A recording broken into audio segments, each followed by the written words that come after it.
Hello दोस्तों, मेरा नाम राजेश है और हम पढ़ रहे हैं कक्षा 10 का मैथ, जिसमें आज हम पढ़ेंगे रैखिक समीकरण। दो रैखिक समीकरण जिसमें आज हम पढ़ेंगे दो रैखिक समीकरण a1x plus b1y plus c1 equal to 0, a2x plus b2y plus c2 equal to 0। इसकी थ्री कंडीशंस होंगी।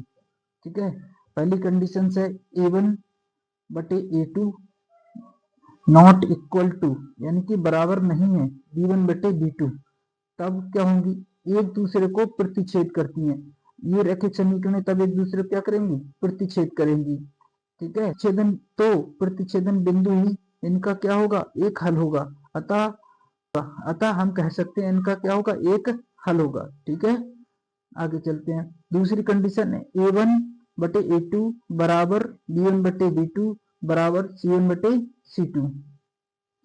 अगर इस तरह से तीनों बराबर हैं तो एक दूसरे के संपाती हैं। तो ये एक दूसरे के कैसी होंगी, संपाती होती हैं। कैसी होती हैं, संपाती होती हैं। अतः इनके अनेक हल होंगे। तीसरी कंडीशन है a1 बटे a2 बराबर b1 बटे b2 बराबर नहीं है c1 बटे c2 के। तो ये रैखिक समीकरण एक दूसरे के समांतर होंगी। कैसे होती हैं, समांतर होंगी, ये समांतर हैं। अतः इनका कोई भी हल नहीं होगा, इनका कोई भी हल नहीं होगा। ठीक है,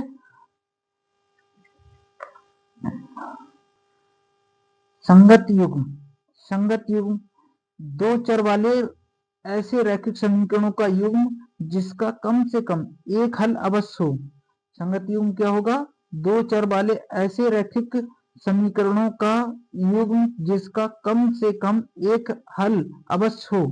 क्या कहलाएगा, संगत युग्म कहलाएगा। यानी कि संगत युग्म दो चर वाले ऐसे रैखिक समीकरणों का युग्म जिसका कोई भी हल ना हो असंगत युग्म कहलाता है। यानी कि तीसरी कंडीशन सेटिस्फाई होनी चाहिए। अगर तीसरी कंडीशन सेटिस्फाई होती है तो असंगत युग्म कहलाते हैं।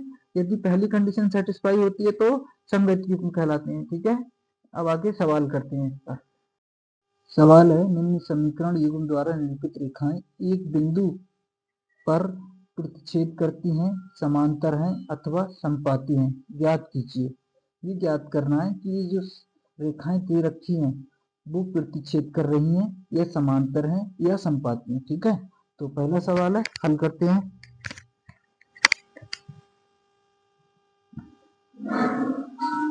पांच एक्स माइनस 4y बराबर -8, 7x प्लस 6y बराबर 9। इसको सही करके लिखते हैं। -8 को इधर ले आएंगे तो क्या लिख लेंगे, 5x माइनस 4y इधर लेके आएंगे प्लस 8 बराबर 0। ऐसे इसको लिखेंगे 7x प्लस 6y माइनस 9 बराबर 0। पहले जनरल समीकरण लिखेंगे a1x plus b1y plus c1 बराबर 0, a2x plus b2y plus c2 बराबर 0। इस तरह से लिख लेंगे। ठीक है, तुलना करेंगे। a1 का मान कितना आ जाएगा 5, b1 का मान कितना होगा -4, c1 का मान कितना होगा 8, a2 का मान 7, ऐसे b2 का मान कितना होगा 6, c2 का मान कितना होगा -9। ठीक है, इस तरह से तुलना करने पर a1 b1 और c1 के मान आ जाएंगे, a2 b2 और c2 के मान आ जाएंगे। ठीक है, आगे a1 बटे a2 का मान निकालेंगे। a1 बटे a2 का मान निकालेंगे, क्या आएगा 5, और a2 का मान कितना है 7, 5 बटे 7।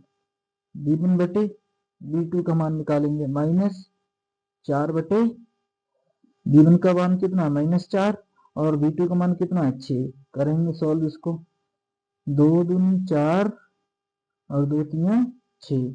ऐसे c1 बटे c2 का मान निकालेंगे 8 बटे -9।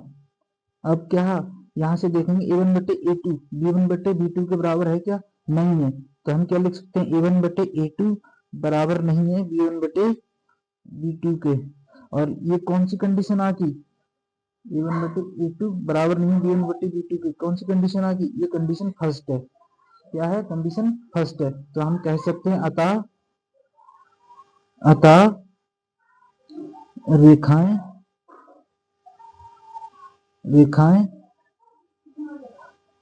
एक दूसरे को रेखाएं एक दूसरे को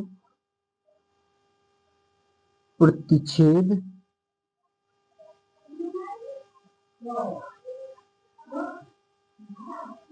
प्रतिच्छेद करती हैं। ठीक है, इस तरह से हम सवाल को कर लेंगे। हल करेंगे। हल 6x माइनस 3y बराबर -10। दूसरी है 2x माइनस y बराबर -9। ठीक है, आगे इसको सही तरह से लिखेंगे। 6x माइनस 3y, 10 को इधर लेके आएंगे, माइनस का इधर क्या हो जाएगा, प्लस का बराबर 0। ऐसे ही 2x माइनस y इधर लेके आएंगे 9 को, तो प्लस का 9 बराबर 0। तुलना करेंगे, तो यहाँ से तुलना करेंगे। पीछे जनरल समीकरण मैंने आपको बता रखी है। तुलना करेंगे, a1 की वैल्यू कितनी हो जाएगी 6, b1 की वैल्यू कितनी हो जाएगी -3, c1 का मान वैल्यू कितनी होगी 10, a2 की वैल्यू कितनी होगी 2, b2 की वैल्यू कितनी होगी -1, जिसके साथ कुछ संख्या नहीं है 1 तो होता ही है। तो यहाँ पर b1 की वैल्यू कितनी हो जाएगी, b2 की वैल्यू कितनी हो जाएगी -1, c2 की वैल्यू कितनी होगी 9। ठीक है, अब a1 बटे a2 निकालेंगे। a1 बटे a2, a1 की वैल्यू 6, a2 की वैल्यू 2, 2 एकम 2, 2 3 6, कितना आ गया 3। b1 बटे b2 निकालेंगे, -3, b1 का वैल्यू -3, b2 की वैल्यू -1, माइनस से माइनस करके 3 क्या आ जाएगा 3, 1 से डिवाइड करेंगे 3 को, 3 नहीं आएगा, 3 3। c1 बटे c2 निकालेंगे, c1 की वैल्यू 10 और c2 की वैल्यू 9। काटेंगे, कट जाएगा क्या, नहीं कटेगा। नहीं कटेगा तो इसको 10 बटे 9 ही रहने देंगे। ठीक है, अब यहाँ से देखेंगे क्या a1 बटे a2, b1 बटे b2 और c1 बटे c2 बराबर हैं क्या, कौन कौन से बराबर हैं। अतः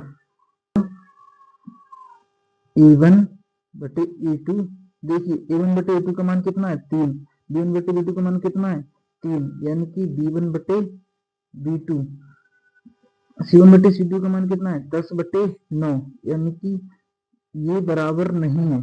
c1 बटे c2 क्या है, बराबर नहीं है। ये कौन सी कंडीशन होती है, ये कंडीशन होती है आपकी समांतर की। अतः कह सकते हैं अतः अतः अतः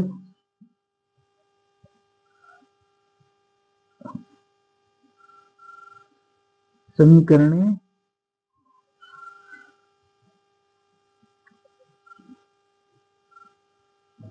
एक दूसरे के समांतर है। कई कंडीशन आ गई है समांतर की, तो कैसी होगी, समांतर होगी। ठीक है, तीसरा सवाल देखेंगे। अगला सवाल है हमारा 9x plus 3y minus 12, 18x plus 6y minus 24। ठीक है, इसको इधर लेके आएंगे, 9x प्लस 3y प्लस 12 बराबर 0, और इसको ऐसे इधर इसको लेके आएंगे तो 18x प्लस 6y माइनस का इधर आके प्लस का होगा 24 बराबर 0। तुलना कर लेंगे, a1 की वैल्यू 9, b1 की वैल्यू 3, c1 की वैल्यू 12, ऐसी a2 की वैल्यू 18, b2 की वैल्यू 6 और c2 की वैल्यू 24।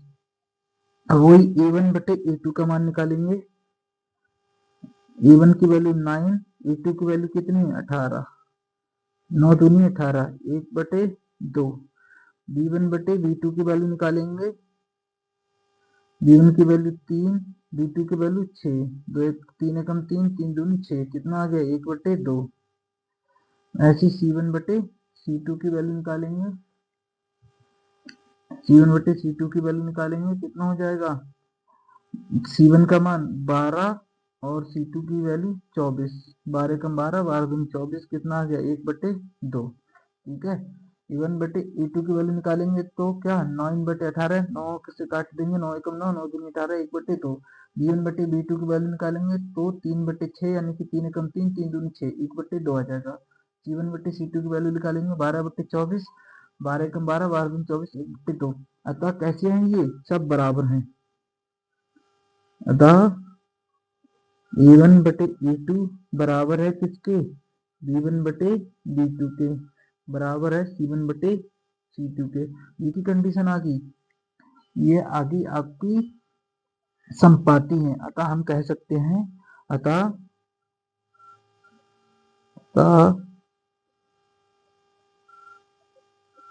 समीकरण संपाती हैं, संपाती हैं।